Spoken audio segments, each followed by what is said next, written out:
America के central bank fade reserve ने 4.5 साल के बाद ब्याज दरों में 50 बेसिस पॉइंट की कटौती कर दी। साथ ही साल के अंत तक इतनी ही कटौती और करने का वादा भी कर डाला है। साल 2025 में 1% और उसके अगले साल यानी कि 2026 में 50 बेसिस पॉइंट की कटौती करने की भी बात कही है। और इन कटौतियों से गोल्ड की कीमतों में तेजी देखने को मिल सकती है, ऐसा अनुमान जताया जा रहा है। और एक अनुमान के मुताबिक गोल्ड की कीमतें साल के अंत तक 78,000 रुपए के पार भी जा सकती हैं। वहीं अगले एक साल में गोल्ड के दाम 25 से 40% तक की बढ़ोतरी देखने को मिल सकती है गोल्ड के दाम में। इसका मतलब है कि अगले एक साल में इंटरनेशनल मार्केट के गोल्ड के दाम $3,000 को भी पार कर सकते हैं। इस पे पूरी राय देने के लिए हमारे साथ मौजूद हैं आज कमोडिटी एक्सपर्ट अनुज गुप्ता जी। सर बहुत बहुत शुक्रिया बिस्तर को अपना समय देने के लिए। Yes ma'am, yes ma'am. जी जी, गुड मॉर्निंग जी सर, सबसे पहला सवाल तो ये है कि उम्मीद की जा रही थी कि 25 बेसिस पॉइंट तक कटौती होगी, लेकिन सीधा आधा फीसदी। कैसा लगा सर आपको? अब यहाँ से इसका असर गोल्ड पर क्या पड़ता दिख रहा है आपको? ईशा जी, देखिए 0.25 एक्सपेक्टेशन था, मगर फेडरल रिजर्व ने 0.50 कट किया, क्योंकि उनको लग रहा है कि उनकी इकोनॉमी जो है अब उतना खतरा नहीं है, स्लो डाउन नहीं है, कोई रिसेशन वाला नहीं है, और इकोनॉमी धीरे धीरे सुधर रही है। मीन्स कोविड के बाद मार्केट में अच्छी खासी रिकवरी देखी गई है, तो उनकी इकोनॉमी अभी सही लेवल पे चल रही है। तो उन्होंने 0.50 इंटरेस्ट रेट कट किया, और ऐसा भी लग रहा है कि आगे भी और इंटरेस्ट रेट कट कर सकते हैं। तो इकोनॉमी का रिव्यू उन्होंने किया, तो वो थोड़े ऑप्टिमिस्टिक लगे, जिसकी वजह से उन्होंने 0.50 इंटरेस्ट रेट कट किया। और जो उनका मेन इन्फ्लेशन 2% टारगेट था, वो उसके पास आसपास आता हुआ दिखाई दे रहा है। हमने देखा कि पिछले जो इन्फ्लेशन के डेटा आए थे वो भी काफी ऑप्टिमिस्टिक थे, तो उसके चलते उन्होंने 0.50 के इंटरेस्ट रेट कट करते हुए दिखाई दिए। तो ये जो इंटरेस्ट रेट कट हुआ है, ये बेसिकली फाइनेंशियल मार्केट्स के लिए, कमोडिटी मार्केट के लिए पॉजिटिव दिख रहा है। और हमने देखा कि इंटरेस्ट रेट कट होने के बाद तुरंत बाद गोल्ड में ए और सिल्वर में अच्छी खासी रिकवरी देखने को मिली। आज भी हम देखें तो एक पॉजिटिविटी के साथ मार्केट ट्रेड कर रहा है, और हमें लगता है कि आगे इसका इम्पैक्ट गोल्ड और सिल्वर पे पॉजिटिव होता हुआ दिखाई दे सकता है। बिल्कुल सर, बाजार भी एकदम बूस्टर डोज मिल गया बाजार को, हाई अपना रिकॉर्ड स्तर सेट कर चुका है निफ्टी। लेकिन क्लोजिंग बेल्स क्या कहते हैं वो तो देखने वाली बात होगी। लेकिन सर एक और सवाल है मेरा ये कि अमेरिका में चुनावी हलचल देखने को मिल रही है, चुनाव भी है वहाँ पे, तो क्या इसका भी असर गोल्ड पर देखने को मिल सकता है अभी? देखिए, बिल्कुल चुनावी हलचल जो है उसकी वजह, उसका भी एक बहुत बड़ा इम्पैक्ट है, क्योंकि जिस तरीके से चुनाव में अगर आप देखेंगे तो जो प्रतिस्पर्धा लगी हुई है, जिसमें ट्रम्प लग रहे हैं कि आगे आ सकते हैं, तो वो इस बात को लेके काफी ऑप्टिमिस्टिक है, इंटरेस्ट रेट कम होने चाहिए। तो अगर ट्रम्प साहब आते हैं तो मुझे लगता है कि और इंटरेस्ट रेट कट हो सकते हैं। वैसे इस बार फेड ने टारगेट भी किया कि करीबन 6 से 7 बार वो इंटरेस्ट रेट कट करेगा। 2025 में भी वो इंटरेस्ट रेट कट करेंगे, 2026 में भी इंटरेस्ट रेट कट करेंगे। तो लग रहा है कि आगे भी इंटरेस्ट रेट कट होने की जो रेंज है वो यहाँ पे आती हुई दिखाई देगी। और जो इलेक्शंस है, प्रेसिडेंशियल इलेक्शंस है, वो यहाँ पे काफी बड़ा रोल प्ले करेंगे। और इसकी वजह से हमें लगता है कि एक अनसर्टेनिटी वाला माहौल जो है मार्केट में रहेगा, जिसका एक सपोर्टिव असर गोल्ड को आता हुआ दिखाई दे सकता है। ठीक है सर, लेकिन सर अब शादियों का सीज़न भी शुरू हो जाएगा, दिवाली भी है कुछ महीने, एक महीने बाद इनफैक्ट दिवाली है, दशहरे के बाद दिवाली होगी, शादियों का सीज़न है, तो ऐसे में कब खरीदारी करनी चाहिए? अभी खरीद सकते हैं या फिर थोड़ा और इंतज़ार करना बेहतर होगा?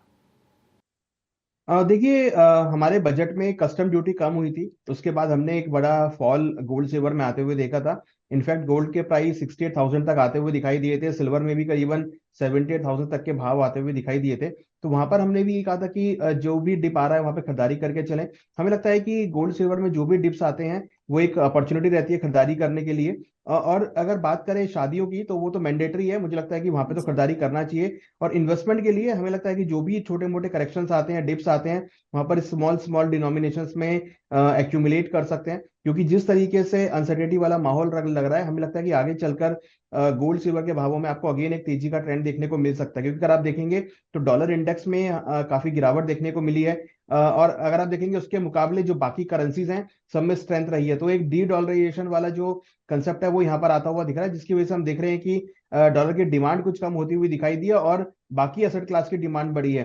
तो अगर डॉलर की डिमांड कम होती है तो फिर गोल्ड को सपोर्ट मिलेगा। हमें लगता है कि लंबी अवधि के लिए इन्वेस्टमेंट को कर लेना चाहिए, स्मॉल स्मॉल डिनोमिनेशंस में ऐड करते रहें। आगे आगे लगता है कि हमें आगे गोल्ड के भावों में तेजी कंटिन्यू होती हुई दिखाई दे सकती है। बिल्कुल सर, मेरा सवाल भी यही था, हालांकि आपने पहले ही इसका उत्तर दे दिया कि डॉलर इंडेक्स में जो हमें कमजोरी दिख रही है उसका असर क्या पड़ता है, दिख रहा है आपको गोल्ड पर। तो आपने कहा कि भाव में तेजी देखने को मिल सकती है। लेकिन सर इसी का सवाल है कि इस साल के अंत तक क्या सोने का भाव 78,000 के पार जाएगा?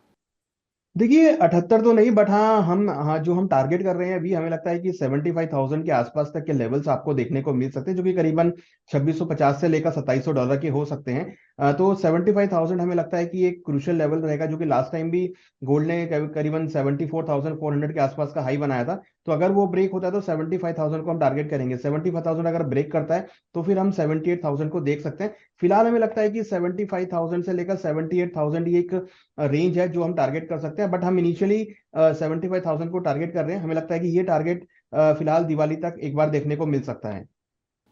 ठीक है, तो दिवाली तक 75,000 का टारगेट कह रहे हैं आप, क्या मिल सकता है हमें देखने को? जी बिल्कुल।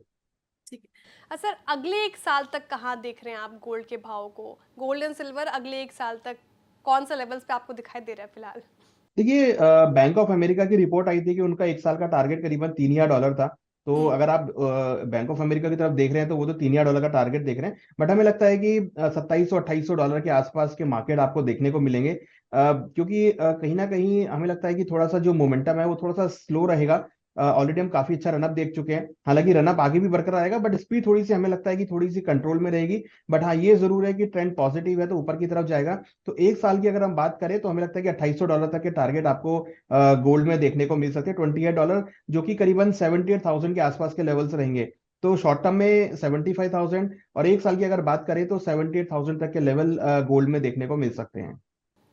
ठीक है सर, अगर कोई अपने पोर्टफोलियो बास्केट में गोल्ड बास्केट भी इंक्लूड करना चाहे, शामिल करना चाहे, गोल्ड में इन्वेस्टमेंट करना चाहे, तो क्या सलाह रहेगी सर? फिजिकल गोल्ड या गोल्ड ईटीएफ, क्या लग रहा है सर आपको, कहाँ इन्वेस्टमेंट करना चाहिए? देखिए बहुत सारे एवेन्यूज मार्केट में आ गए हैं। सोवरेन गोल्ड बॉन्ड तो है ही मार्केट में, इसके अलावा गोल्ड ईटीएफ भी है जिसको अपने पोर्टफोलियो में ऐड किया जा सकता है। इसके साथ साथ अगर ट्रेडिंग करना है तो ट्रेडिंग करने के लिए एमसीएक्स है, मल्टी कमोडिटी एक्सचेंज, जिसमें बहुत सारे डिनोमिनेशंस के गोल्ड अवेलेबल हैं। जैसे 1 ग्राम का गोल्ड अवेलेबल है। जो छोटे ट्रेडर हैं जो एक्यूमुलेट करना चाहते हैं, जो डीमैट अकाउंट में अपने गोल्ड रखना चाहते हैं, तो वो 1-1 ग्राम करके गोल्ड अवेलेबल है जिसको यहाँ पर ऐड कर सकते हैं। उसके अलावा 8 ग्राम का भी गोल्ड है, उसके अलावा 100 ग्राम का भी गोल्ड है, और 1 किलो का भी गोल्ड है। तो जो ज्वेलर्स हैं, जो बुलियन ट्रेडर हैं, उनके लिए बड़ा अच्छा मौका है कि वो एमसीएक्स के थ्रू अपने प्रोडक्ट को हेज कर सकते हैं, अपने प्रोडक्ट को ट्रेड कर सकते हैं। बट हाँ जो इन्वेस्टर हैं उनके लिए हमें लगता है कि 1 ग्राम का जो कॉन्ट्रैक्ट है या फिर 8 ग्राम का जो कॉन्ट्रैक्ट है एमसीएक्स में, वो ऐड करके अपने डीमैट अकाउंट में ले सकते हैं। उसके अलावा सोवरेन गोल्ड बॉन्ड है, उसके अलावा गोल्ड ईटीएफ है। तो ये प्रोडक्ट जो है वो मार्केट में आ गए हैं। इन प्रोडक्ट के थ्रू अपने पोर्टफोलियो में गोल्ड को ऐड कर सकते हैं। हालांकि ट्रेडिशनली फिजिकल गोल्ड तो अवेलेबल है ही, बट हाँ फिजिकल के अलावा अब जो ये ऑनलाइन गोल्ड देखने को मिला है गोल्ड ईटीएफ के जरिए या गोल्ड बॉन्ड के जरिए या फिर एमसीएक्स के जरिए, उसको भी अपने पोर्टफोलियो में ऐड कर सकते हैं। जी बिल्कुल। अब सर आपने गोल्ड पे तो बहुत अच्छी एनालिसिस बता दी सर, मैं सिल्वर पे भी रुक करना चाहूँगी सर। सिल्वर हाल के कुछ महीने पहले आपसे ही बातचीत में हम सिल्वर के ऊपर बातचीत कर रहे थे, काफ़ी तेज़ी देखने को मिली थी। तो सिल्वर का आउटलुक क्या लग रहा है सर, अगले एक साल में सिल्वर कहाँ तक जा सकता है? देखिए अगर आप इंटरनेशनली देखेंगे तो सिल्वर ने करीबन 25% से ज्यादा के रिटर्न इस साल में दिए हैं अभी तक। और जिस तरीके से सिल्वर की डिमांड बढ़ी है वो सबसे बड़ा इंपॉर्टेंट है। अगर आप देखेंगे सिल्वर की जो सप्लाईज हैं वो अभी भी काफी डाउन है, नेगेटिव में सप्लाईज हैं, डिमांड काफी बढ़ी है। क्योंकि सिल्वर अगर आप देखेंगे तो प्रीशियस के साथ साथ इंडस्ट्रियल मेटल भी यूसेज में है। तो कहीं ना कहीं इंडस्ट्रियल मेटल की वजह से भी हमने अच्छी खासी डिमांड सिल्वर में आती हुई देखी, और लग रहा है कि आगे चलकर भी सिल्वर की जो डिमांड है वो बढ़ती हुई दिखाई दे रही है। सोलर पैनल में हमने डिमांड अच्छी खासी देखी है, लिथियम बैटरीज में हमने सिल्वर की डिमांड देखी है, आईफोन्स में, मोबाइल फोन्स में, टेलीविजन में, इवन ईवीज के अंदर बहुत बड़ा यूसेज सिल्वर का होते हुए देखा है। तो इंडस्ट्रियल डिमांड के चलते हमें लगता है कि सिल्वर के अंदर भी आपको एक पॉजिटिविटी रहेगी। हालांकि अगर आप इसको कंपेयर करते हैं गोल्ड से तो सिल्वर अभी भी थोड़ा सा अंडर टोन चल रही है।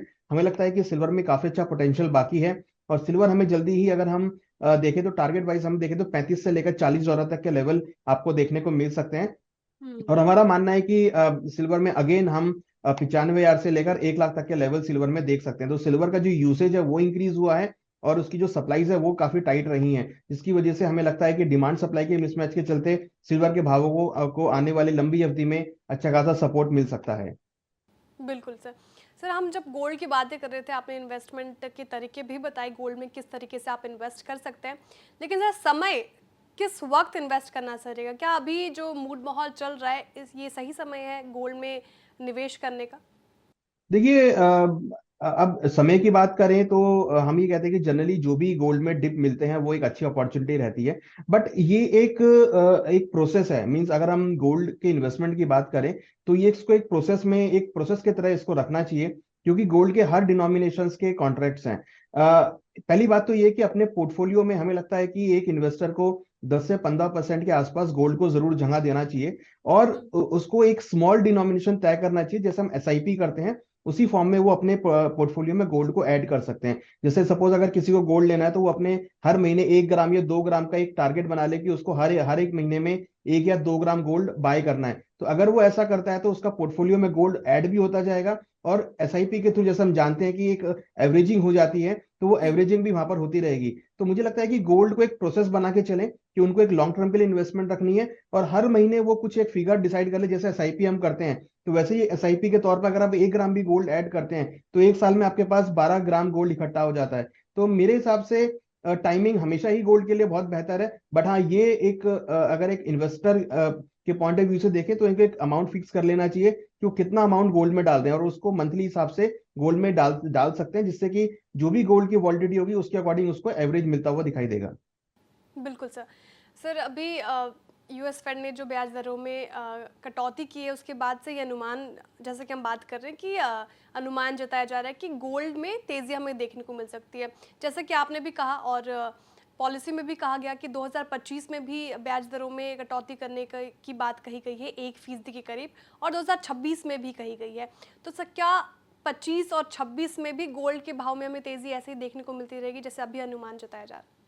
देखिए बिल्कुल 25-26 में भी हमें लगता है कि आगे भी कंटिन्यू तेजी रहेगी, जैसा कि हमने बताया कि 2024 में अच्छी खासी तेजी रही है, तो 2025 में भी सिमिलर रहेगी। बट हाँ, थोड़ी बहुत स्पीड आपको स्लो देखने को मिल सकती है। बट हाँ, क्योंकि इन्वेस्टमेंट डिमांड भी गोल्ड में आती है और अनसर्टेनिटी के अगेंस्ट में भी यहाँ पे डिमांड आती है। तो मुझे लगता है कि क्योंकि इलेक्शंस जो है वो कंप्लीट हो जाएंगे 2024 के एंड तक, तो 25 में आपको थोड़ा सा कम जो है इवेंट देखने को मिलेंगे, तो उसकी वजह से थोड़ा सा वॉलिडिटी कम रहेगी। बट हाँ, एक स्टैगर्ड वे में हमें लगता है कि अपसाइड मोमेंटम गोल्ड में कंटिन्यू रहेगा, तो स्लो एंड स्टडी मूवमेंट रहेगा। बट हाँ, जो ट्रेंड हमें लगता है कि 2025 में भी आपको पॉजिटिव ट्रेंड देखने को मिल सकता है।